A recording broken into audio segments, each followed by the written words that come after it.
Okay, Erev Tov, we're in Perek of Messilas Yeshorim and Chasidus, and we're in part 2 of this Perek, which means that open asiyah, how to do the mitzvahs.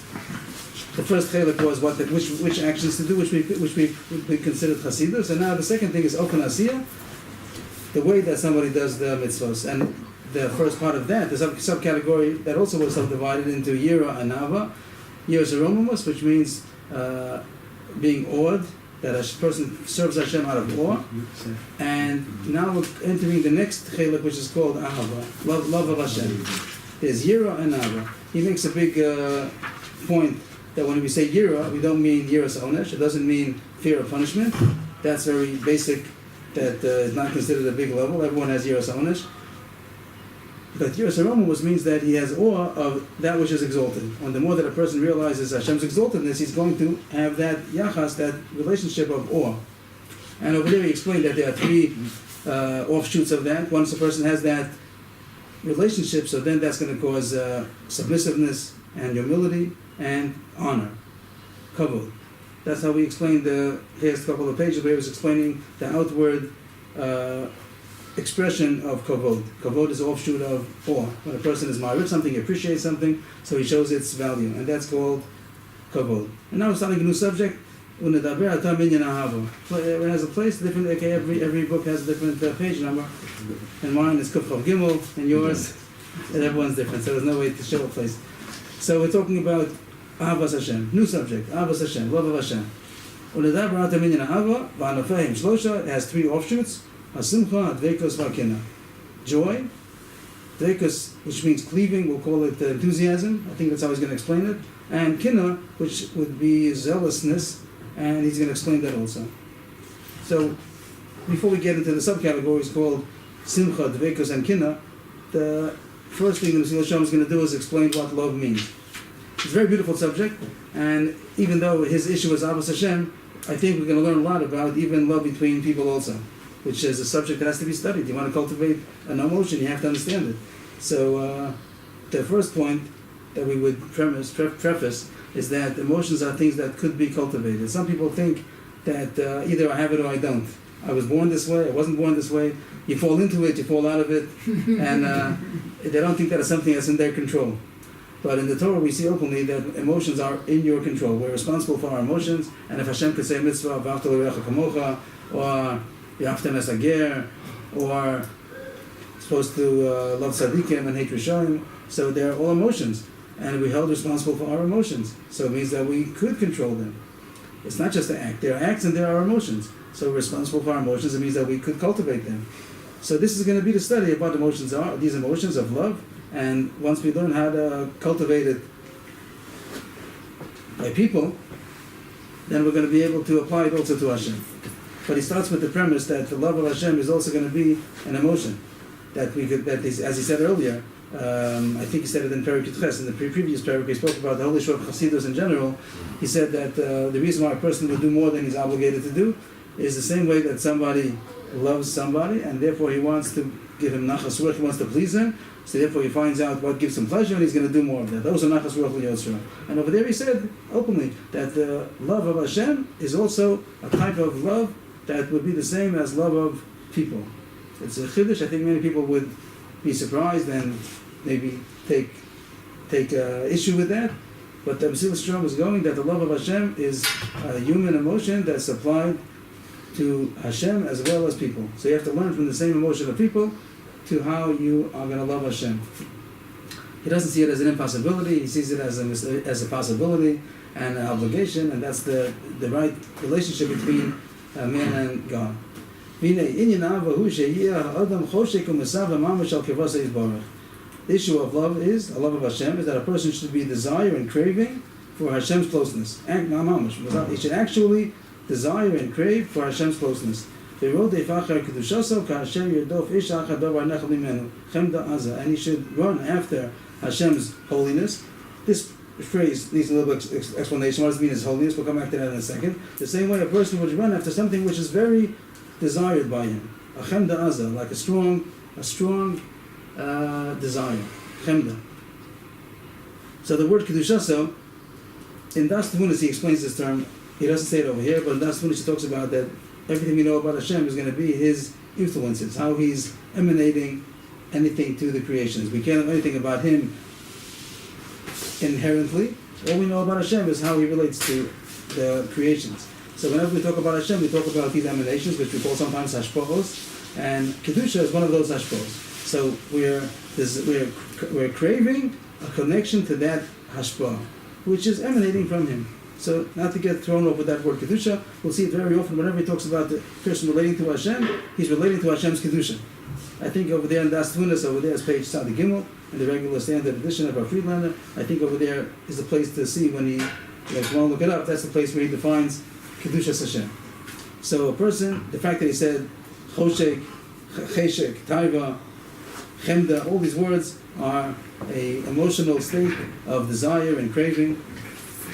Ad sheyiyalo haskara shmo yisborach v'daber b'silosav v'esek v'devei sarosav elohuso yisborach sha'ashur v'onig mamish kemi she'or v'es'eshes neura v'obeno yechido al b'chazaka asher afilu adibo bam yiyalo l'nachas v'tainu. The word ad means he's not coming now anymore to say what it is, he's coming to say how much it is. That it gets to such a degree, this cheshek and taiva and chemda, these desire and craving, is to go to such an extent that even mentioning Hashem's name, or speaking about His praises, or being involved in His words of Torah and about His godliness, is a delight and an enjoyment, an actual delight and enjoyment. That he enjoys speaking of Hashem, he enjoys speaking of Hashem's praises, he enjoys engaging in Hashem's words, and he enjoys to delve into what we can know about Hashem's godliness, and it's a delight for him. As if one who loves his wife and or his only son, a strong love, that even to speak about them is a pleasure. And he brings the pasuk that's known from Rosh Hashanah, Opinion HaKasuv, Ki bidei dabri bo zacharas kirenu o, that came hamu me'ay olav, that Hashem says that Haben Yakali Ephraim, Am Yisrael, over there it's referred to as Ephraim, the whole Am Yisrael, is like a ben Yakir, is like a dear son. That when I speak of him, I remember him, and my emotions, hamu me'ay olav, that my emotions start moving over him. Just to speak about him. As soon as I speak about him, Ki bidei dabri bo, I remember him and I get emotional about him. So when somebody loves somebody very much, so they get to such a point that even thinking about him, mentioning him, engaged in his issues, is a delight for him. He enjoys the person so much, that personality so much, that he enjoys anything that's connected with him. So that's a mashal about a wife and a son. Now he says that that's supposed to be also the way that a person loves Hashem. He's supposed to be so drawn and desired to have a connection to Hashem that all these things would be a offshoot of that relationship. Just to point out that when he says mentioning his name, even to mention Hashem's name is a delight for him. Anyway, it would be a beautiful davening if it would be like this. That even mentioning Hashem's name and speaking of His praises is a delight. Not that somebody has to make the minyan and then he has to rush out and make sure the chas is not going too fast or too slow.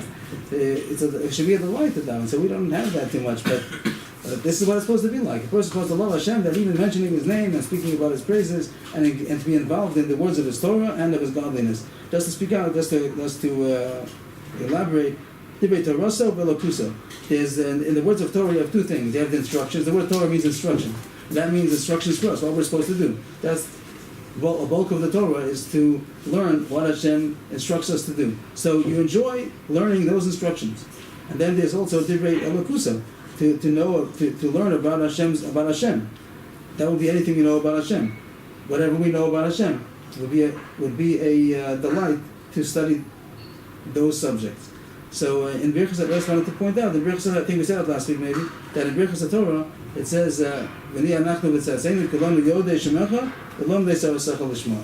So yodei shemecha v'lom de'sarasecha. To know Hashem's name means knowing about Hashem, and lom de'sarasecha, learning your instructions. So these two issues are mentioned in Birchas Torah, the two aspects of Torah. One is learning instructions, what we're supposed to do, and one is learning about Hashem.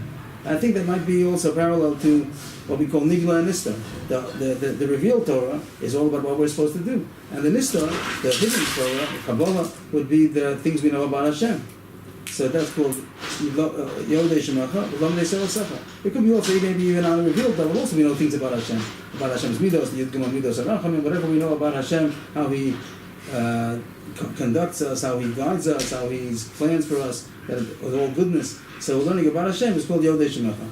So his point so far, he says that when a person loves, what does he say? Choshek, he has a desire for his closeness, and he has a great desire. I don't have enough words in English. There's a cheshek and taiva and chemda that he even enjoys with delight, mentioning his name, speaking of his praises, engaged in his words of instruction, and about his godliness. And about his godliness? Godly, about him. It means to know elokuso, to know about him, to know about God. So since the subject here is about Ochen Asiyah, the issue that he's talking about is not Avas Hashem as a subject in itself, but it's within a framework about Chasidus, which talked about what you're supposed to do, the Chasid, the Maaseh, and now we're in Ochen Asiyah, how to do mitzvahs. So he's going to connect this issue of Avas Hashem to doing mitzvahs. How is this going to apply to doing mitzvahs? Not what he's going to do, but how he's going to do it. So he says,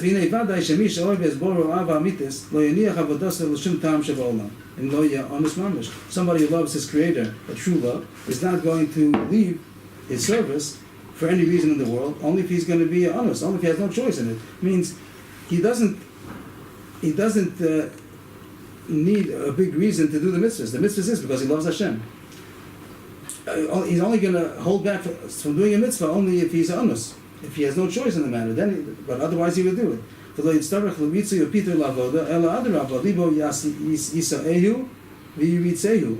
how the gears is over here, but this is the correct gears I found.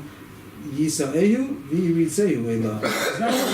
going to need any coaching or coaxing or convincing in order to serve Hashem. But on the contrary, his heart is going to carry him and make him run towards it. He's going to want it. It's something that he wants. When you want something, you don't need any persuasion. You want it. And here, if you want, since he loves Hashem so much, he's going to do the mitzvahs also. The same way he spoke about speaking about Hashem's name and his praises and the Torah. To do a mitzvah, he's going to run to do the mitzvah. He doesn't have to have any persuasion or coaxing. Only if there's going to be some very big difficulty that's going to hold him back, then he might need some coaxing. But otherwise, he would do what he'd run towards it. That's the level, just to say a definition, that's the level of Avas Hashem. That's called Hagdara, that's a definition of loving of Hashem. An emotion that is a desire to get close.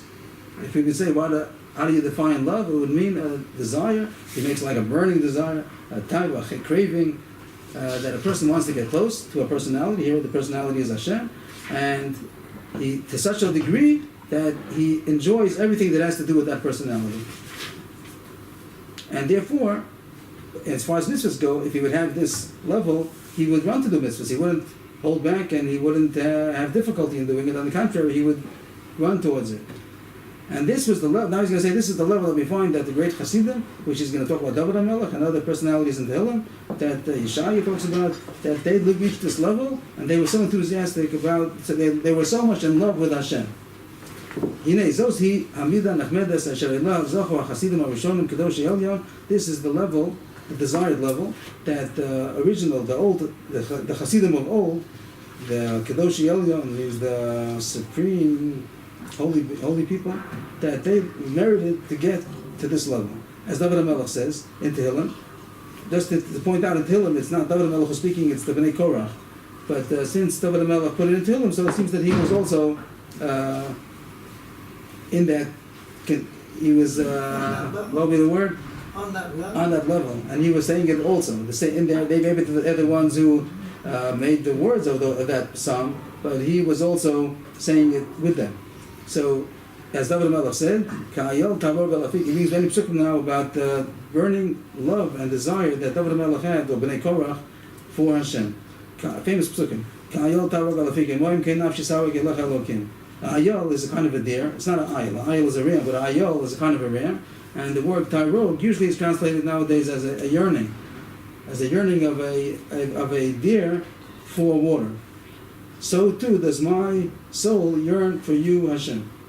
So the mashal would be that there's a thirsty deer, and it's waiting, and it needs water, and it sees at a distance. It sees afike mayim. They say afike mayim is like a moving body of water, and it's yearning for that water. It's not able to reach it. So the same way that a deer is yearning for that water, so too is my heart yearning for you, Hashem. The word literally, they say, the Mepharshim over there say that the word arag, ayin resh gimel, doesn't mean yearning, but it means the sound that a deer makes when it has that pain, when it wants something very much and it can't get it, or it's trying to get it. So that's called this, and that makes a certain sound. I'm not familiar with the sounds of the deer, but that's the pshat they say in the word, as the deer moans for that water, so too does my soul yearn for you, Hashem. My soul thirsts for God, for the living God. When will I come and be seen by the face of Hashem? And these other psukim, the Omer,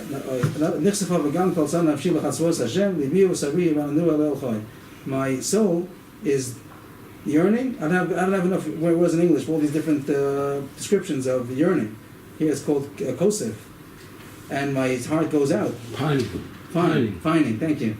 And the word kosa is when it literally means to go out, like I'm expiring from for your courtyards, Hashem. Means I want to come to the Chasidus, Hashem. I want to come to your house, Hashem. My heart and my flesh are singing to the living God. Another pasuk, my soul is thirsty for you. And the word, a new word, kama. Also, you need another word in English for this strong craving and desire. So it brings many psukim in Tehillim that David, the Bnei Korach, they are speaking about their deep yearning and craving and desire and pining for Hashem. It's like the pining and the pain. It's like a pain. It's such a deep emotion that he can't. Kol sanash, my heart is going out. All this is from the great chukka. Another word we have now, chukka, that he was desiring for Hashem. Another RABBIS, a few psukim from Yeshaya, also in the same vein, for your name and your remembrance, that's to remember you, is the desire of the soul. That's his taiva. The word taiva we use as a lust. So he had a lust for Hashem.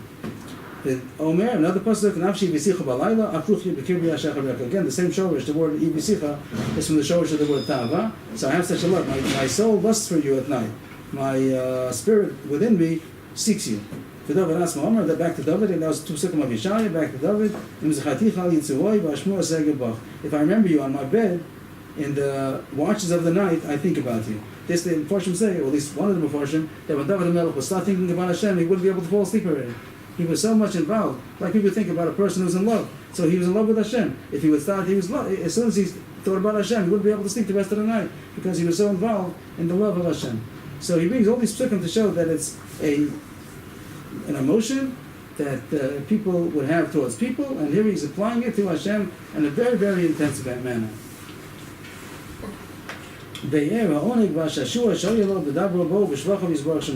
This pasuk is explaining, he's elaborating about the delight and the enjoyment that he had about speaking about Hashem and about his praises. Another pasuk here is going to talk about the mitzvahs, how much he enjoyed and delighted himself in the mitzvahs. I take delight. The word shashua, sometimes nowadays use the word shashua as a plaything, but it's used in a very noble way. It's not a play, it's more like a delight, an enjoyable delight.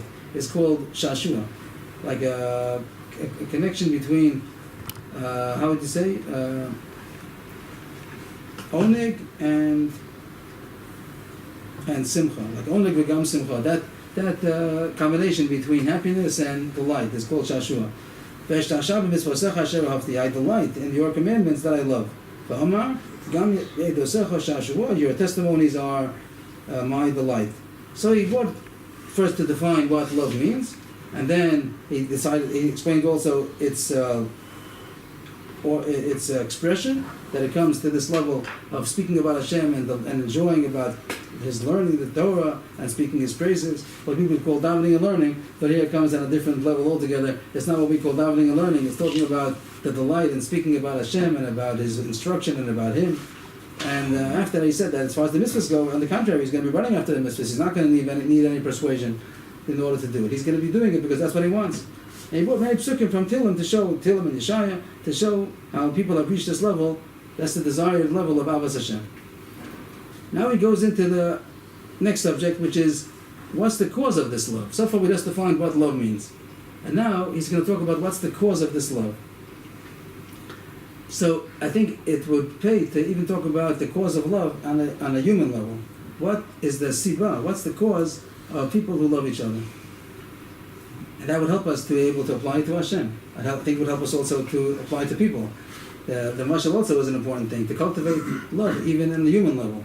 So there are different people, different svarim that speak about what is the cause of love. And they differ very much. Some talk about seeing qualities in the other party. When you see qualities, then you're going to love them. But it's quite questionable, because that really should fall under the category called yira. When you find quality in somebody, so you are ma'arich them, you have a value for them, you appreciate them. That goes back to the subject of yira. That's the reason why you should give them kavod. That's the reason why you would honor them and respect them. But that's not the reason why you should love them. There are people that you might respect, but not that you love. If you're going to find some great chacham, a great professor, or some great inventor, so such a genius, so you respect him, you hold him in high regard. Well, it doesn't mean that you love him. Not necessarily you have to want to have any connection with him. You're surely not going to be a craving and a lust and a desire and finding about him. You respect him. You respect him very much, but it's not a reason to love. Some Farshim do say it, but others ask on them that that's not the right definition of love. It's not a reason for love. Others say that love would come from giving. Loving is a result of giving. And some of the Vali Musa talk about that, but there's not too much source for that point either. And there are many kashas on that also, that we see people who give and they don't love. They don't love the person they give to. The people who love give, but is giving the cause of love? Which is the cause, which is the result? Which is the cause, which is the effect? When you love somebody, you give them. But is giving necessarily the reason why you're going to love them? Well, if Messilas says you give them, then you love. So that's a question. I meant to ask on him. That is that true? That he brings a source, but the source is very vague in the sefer that he quotes, Mesechus Kala. It's very questionable how to read it. Most Mepharshim don't read it. I think they don't read it that way. And if we'd say without a source, so it will be very questionable if that's a source. So, what is the definition of love? The children love parents. Yeah, but who loves more? Who loves more? The parents or the children? It could be, but if you say that the shalish of love is going to be giving, so then children can't love their parents until they give them, until they're already older in the way that the children are giving. Children don't love their parents. It's very, very, very difficult. He also talks about, when he says his point, he says that there was a story in the Holocaust that a mother and a child were separated. Yeah. In a way that the mother wasn't able to give what she usually does. Yeah. And after the war, when they got together, she didn't feel that. Exactly. And people are very upset about that, because it's not a truth. A mother who was separated from her child. Only the father that is separated. Okay. The story of the father. Okay. Either way that it would be. So that's people are very upset about it, because it seems not to be a truth as far as the facts go. During the war, people had all kinds of difficulties, inhumane difficulties, as everybody knows, and therefore somebody came out being emotionally off. Yeah. That's not proof to anything. But a regular human emotion would not be that if a mother was held back from being able to give her child, when she got back to her child, she would love him just as much.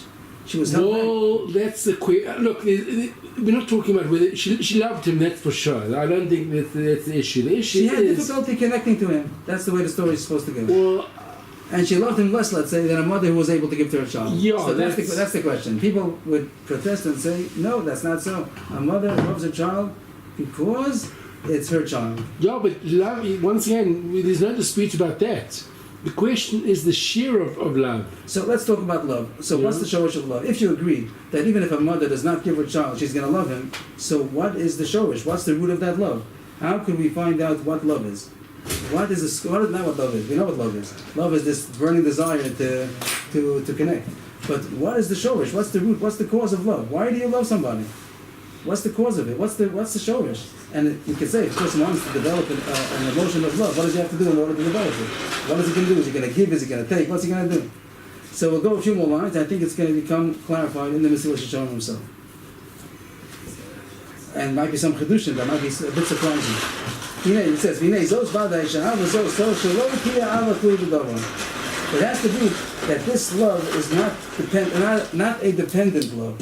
It has to be an independent, it has to be an independent love. This is a concept the Gemara talks about, that there's such a thing called the Ava Tluy B'Davar. It's a love which is dependent on something. And then there's Ava She'en Tluy B'Davar. There's a love which is not dependent on something. So the Messilas Yeshorim says that the love of Hashem has to be a non-dependent love. What does he mean? If the reason why a person will love Hashem is because Hashem is so good to him and giving him wealth and success, that would be defined as a dependent love. And that's not enough. It's also a good thing. It's appreciation, but not love. It can be appreciation, and it might even be a love, but he calls it Ava Hatluy B'Davar. I'll just clarify. If somebody loves the wealth, that's not called loving Hashem at all. He loves the davar. He doesn't love the ones giving it to him. But even if he brought himself to understand that the only reason why I got this wealth is because the benefactor, so I love the benefactor because he gave it to me, that still only reaches the level of dependent love. That's still called only Ava Tluy B'Davar. And he says that's not enough. Just to point out as a side note that some Rishonim, when they explain the mitzvah of Avas Hashem, they do stop here. They say that the mitzvah of Avas Hashem is to love him because he gives us such benefits. But the Messilas Yeshorim is not satisfied. He says that's not enough. He says that would only be the level of Ava Tluy B'Davar and has to go further. So how does it go further? It has to be Avas Ben La'ovid Shehi Ava Tiris Mamish. It has to be like this love of a son to his father. That's a natural love.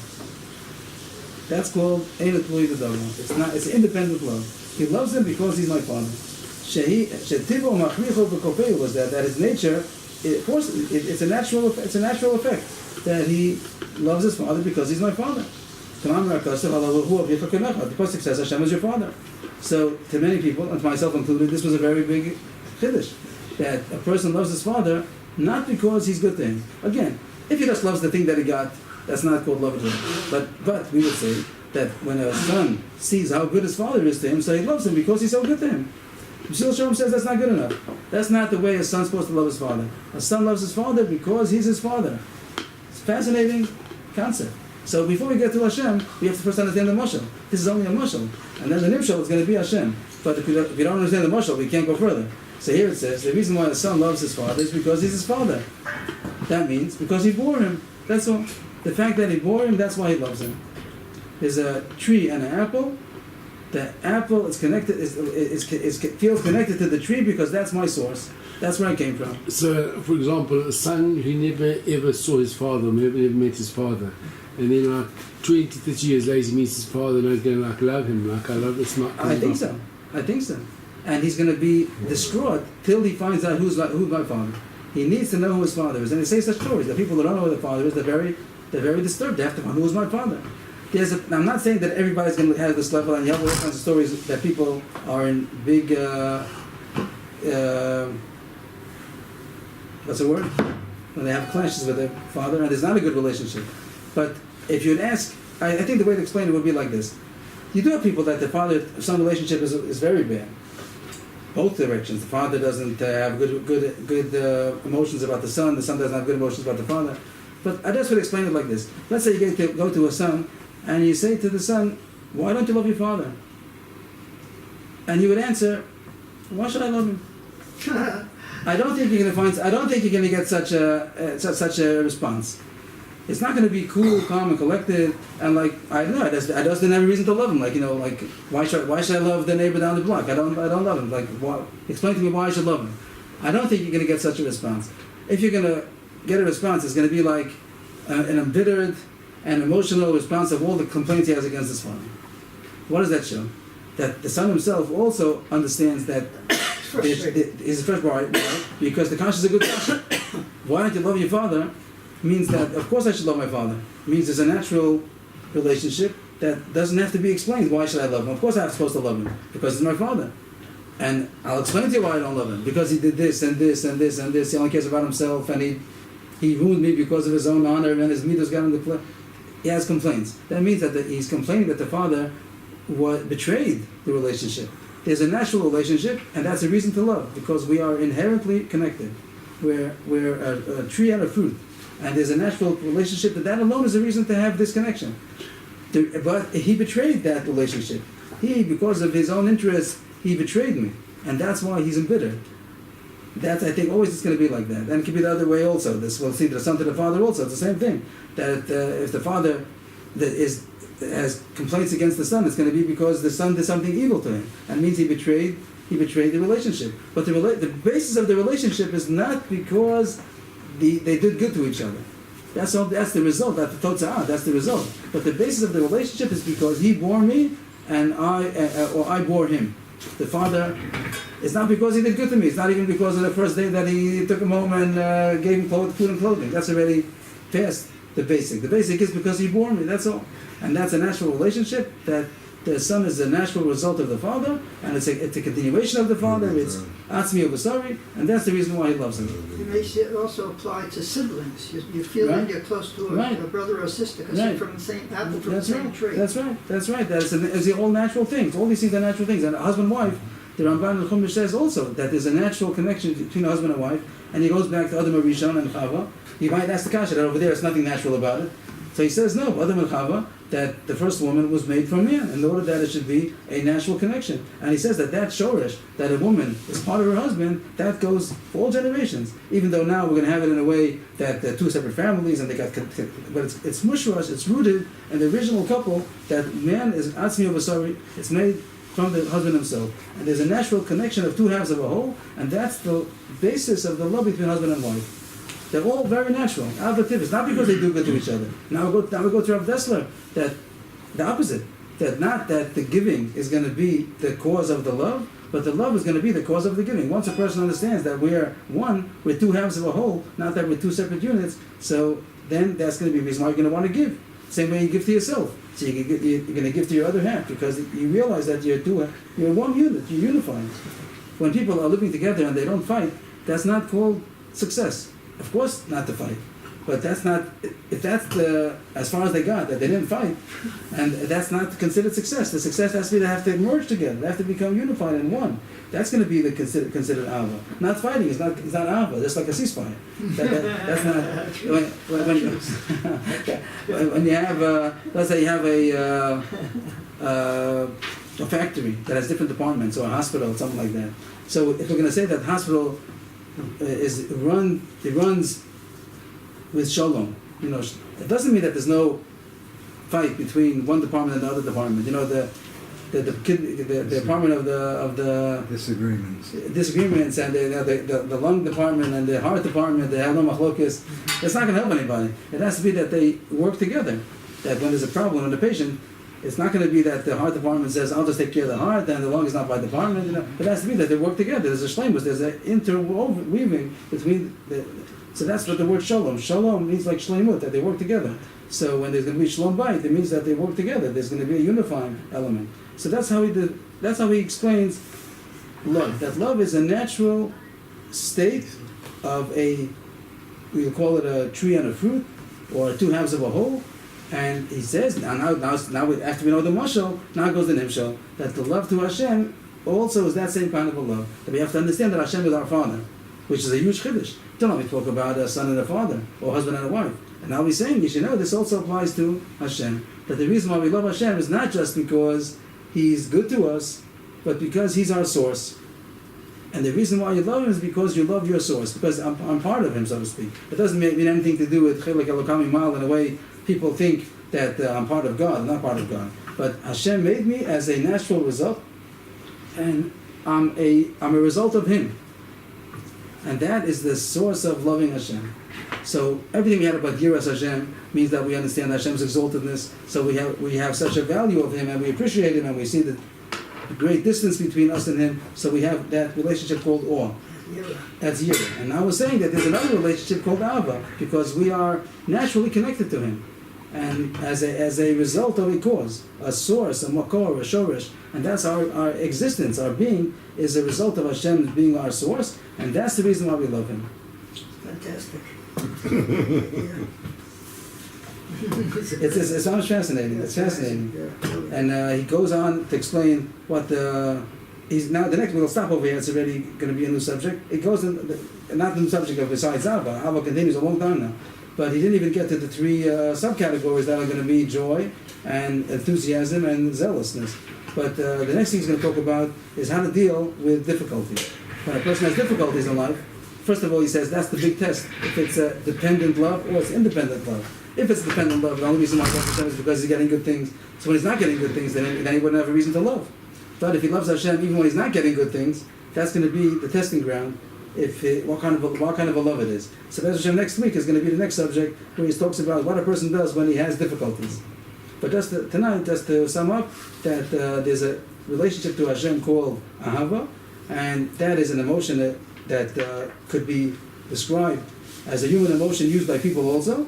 And he uses all these words in Hebrew, which I don't have enough explanations in English translations. Cheshek, Taiva, Chemda, Shashua, Oneg, Chuka, like it's Shashua. So it's I said Shashua already, about six terms about yearning and pining and desire and craving and lusting. Maybe I didn't get the 5 or 6 about getting close to Hashem, and the result of that is going to be till the level that he's going to be enjoying and delighting in Hashem's, mentioning Hashem's name, speaking His praises, engaged in Hashem's words of Torah, and then knowing Hashem's godliness, the same way a person would enjoy talking about somebody that he loves so much. And also, the fulfillment of Hashem's mitzvahs is going to be without any coaxing or persuasion. He's going to be running to do it because he loves Hashem so much. It brings many psukim to show that David and Yeshaya, they talk about how much they had that. It brings many psukim about Nichsefa, I missed that word also, another word, Nichsefa and Kolsa, 2 more words about his Orga, the Targuk, another 3 words about their great desire and craving for Hashem and to do the mitzvahs. And then he said that the cause of this love cannot be just dependent, which would mean that he loves him because he's giving him such benefits. That wouldn't be enough. It's also necessary, but it's not enough. It has to be the same way that a son loves his father, that it's a natural love, because he is a natural result of him. And we too are a natural result of Hashem, and therefore that's a reason to love. Yeah.